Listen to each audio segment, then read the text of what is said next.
I extend Independence greetings to all citizens and residents of our beloved St. Kitts and Nevis. The achievement of independence is a most significant development in the life of a nation. It marks a critical inflection point on the journey of a nation-state. St. Kitts and Nevis on the 19th September 1983 became a sovereign nation-state. Now, 41 years after, we are at a propitious moment of reflection, retrospection, introspection, and prospection. As we reflect on our journey to nationhood, we have, for the most part, built on the good foundation bequeathed to us. Much progress has been made, and yet so much more needs to be done with the urgency of now. Our St. Kitts and Nevis has reached an unprecedented level of decline in the critical areas of life and living, particularly in the past 2 years. At 41, St. Kitts and Nevis is in a sad and unfortunate state. The signs of decay and decline are everywhere. Our streets are fast becoming too risky as the potholes get larger and more threatening from country to town. Our schools are in dilapidated conditions, and after 2 years, we are yet to rebuild the wing of the Joshua Obadiah Williams Primary School, which was devastated by fire. Our hospitals are no longer safe havens for the sick, as too many avoidable deaths are taking place. Frequent wrong diagnoses are leading to wrong treatment and threats to our people's lives. At the Mary Charles Hospital, the pharmacy remains closed. Our High Court building on East Independence Square Street has been abandoned, and the government of the day makes no effort to renovate and bring our High Court back in service at its historic hallowed grounds. Law and order are being weaponized by a morally bankrupt government that ignores the very laws it is morally and legally bound to follow. The Procurement Act, for example, is set aside as the administration uses the illicit awards of contracts which are grossly overpriced to facilitate kickbacks. The Attorney General was found by the High Court to have broken the law multiple times, and he has neither apologized nor resigned. In a normal democracy in the British Commonwealth, the Attorney General would have resigned or would have been censured. Decency and common sense have been expelled by the Jew government. Millions of dollars have been unaccounted for with respect to the water tank project and the museum project, with its massive costs and extended time, demands an independent inquiry. Independence 1983 was our country's most celebrated period in its modern evolution. It was an occasion of great expectations. Come 41 years after, and our people have lost hope in the incompetent leadership of the government, and there is more despair than hope of betterment. Today, as we speak, life is real hard and getting more difficult, not by the day, but by the hour. More families are finding it extremely difficult to cope. The cost of living is much too high. Meantime, many more are becoming malnourished as the cost of food elevates beyond their ability to pay. Violent crimes and murders in particular have elevated from all-time lows to extreme highs.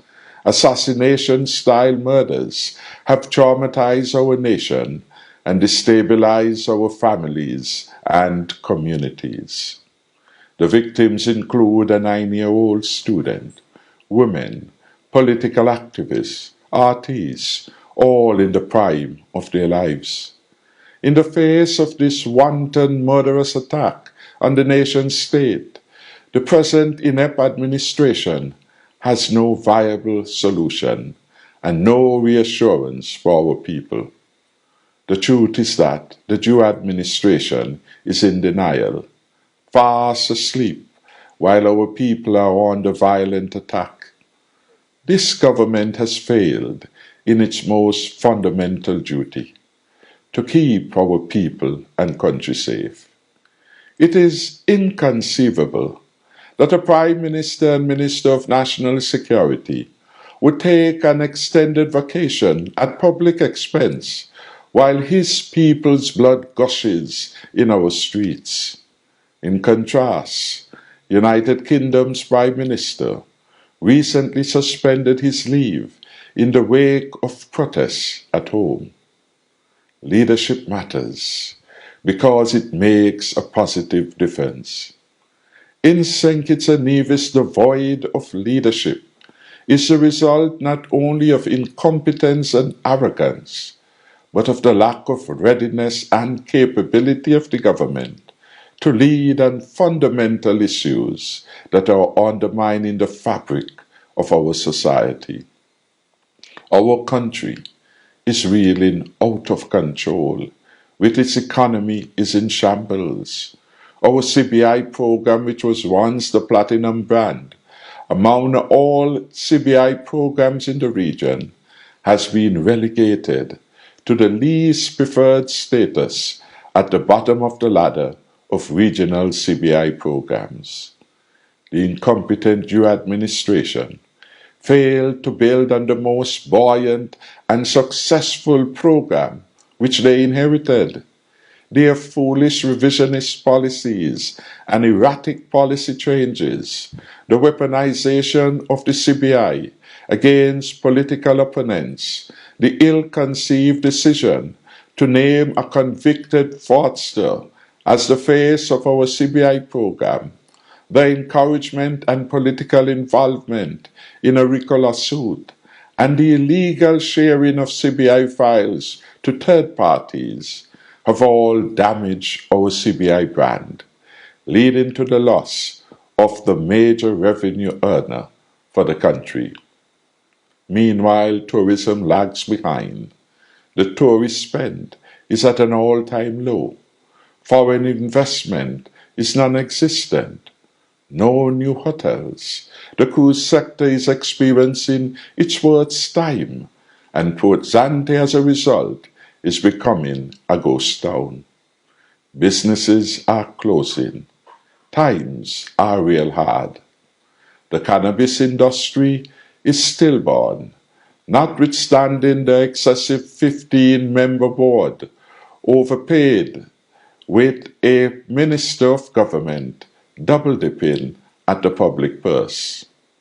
The manufacturing sector is shrinking, and the inept and disconnected administration is way out of its depth. Our agricultural sector is underperforming. Farmers and their families are hurting, and so too are our fisherfolks. The incompetence of the Minister of Agriculture is widely known, as is the conflict of interest under which he operates. The band-aid solutions clearly are not working. The unfair and unethical competition which farmers face from corruptible individuals in that industry warrants urgent independent inquiry and correction. To add insult to injury, ready-made alternative energy projects left by the Team Unity administration are being abandoned as the corrupt Jew government seeks to wheel and deal. Greed, duplicity, corruption are part of the way the Jew administration seems to do things. Something must be in it for them. Meanwhile, the incompetent and divisive government has removed thousands of vulnerable and poor persons from the strong safety nets carefully thought out and sustained by the Team Unity administration, which I had the honor to lead. The cruel act of political vandalism orchestrated against persons on the PAP program, Peace and Explorers Club, have caused the level of indigence in our nation to elevate, with consequential high levels of anxiety, stress, and crime. Our country, St. Kitts and Nevis, needs urgent redemption. Indeed, all hands are required on deck to save St. Kitts and Nevis. Independence 41 is as propitious a time as any to begin this rescue mission. As we reflect on our independence journey and we look forward to a better day, we can recommit to redeeming the times. We can take inspiration from the Herculean efforts of our forebears to transform our lives through self-governance and independence. We owe it to them to honor their visionary work in carrying out plans for our political independence. We can make all of our people proud if we create opportunity for all our beloved sons and daughters to excel and make a success of their lives. We can make them proud if we genuinely strive to put our country above self and country above political party. We can provide the opportunity for our people to find high-paying jobs, secure a plot of land, build or purchase a home, and own and manage their own successful businesses. Our people still yearn for a fair deal in this our land of birth. Kittitians and Nevisians must never be treated like second-class citizens in this our land of birth. We must never be forced to take the back seat in our country behind corrupt leaders who favor financial alliances with special interest groups without any lasting ties to our nation. We in St. Kitts and Nevis can still become the model of a well-managed nation-state. Our children can still aspire to receive the best education in the world and become global citizens who are able to compete with or outshine the very best. We in St. Kitts and Nevis, with the right leadership, can better utilize our natural resources to sustain a higher standard of living.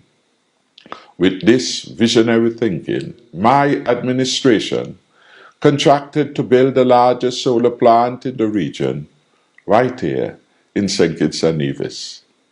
St. Kitts and Nevis would have been the #1 regional territory in the production of green energy. Alas, those who succeeded us have made a mockery of this project, and the high cost of electricity is causing real difficulties for our households and businesses. Yes, leadership does matter. Our nation deserves so much better than what we now have. We can tear down the barriers of political division and victimization and create a land of beauty in which democracy and freedom are being enlarged and meritocracy looms large in the governance and government of our country. Yes, we can be unified. We can end the political victimization and its destructive impact on national productivity and unity. We need all to contribute to the best of their ability. We can live peaceably as one. We are decent people first, and members of political parties thereafter. And this is why the People's Labour Party welcomes all men and women of goodwill and their families and friends to unite with us to build a more prosperous, civil, just, and peaceful St. Kitts and Nevis. This is why we continue to fight to expand democracy, freedom, and prosperity for all in St. Kitts and Nevis. And yes, we will fight for a free and unbiased media and an independent judiciary and parliament. While the last 2 years have set us back and retarded progress, we can look beyond the paralysis, the division and chaos of this aberration called the due administration to a better day, where each of us will be endeavoring for and achieving a superior quality of life. We can look forward to making St. Kitts and Nevis our Garden of Eden, flourishing, booming, exciting, with opportunities for all. The People's Labour Party has long been committed to this positive view of St. Kitts and Nevis. We encourage all to come help us, help our country of St. Kitts and Nevis to become not just a better place, but our Garden of Eden, a safe, wonderful, and blessed nation state. With the hope of a better country, I extend best wishes to our nation state of St. Kitts and Nevis on behalf of my family and our PLP family. I urge all of us to unite with the People's Labour Party to save our country from a failed and despicable administration, and in so doing, to stop the economic malaise and slippage, to save lives, keep us safe, and secure a far better future for the good people of St. Kitts and Nevis. We, Kittitians and Nevisians, we deserve no less. Happy Independence 41. I thank you, and may God save our nation.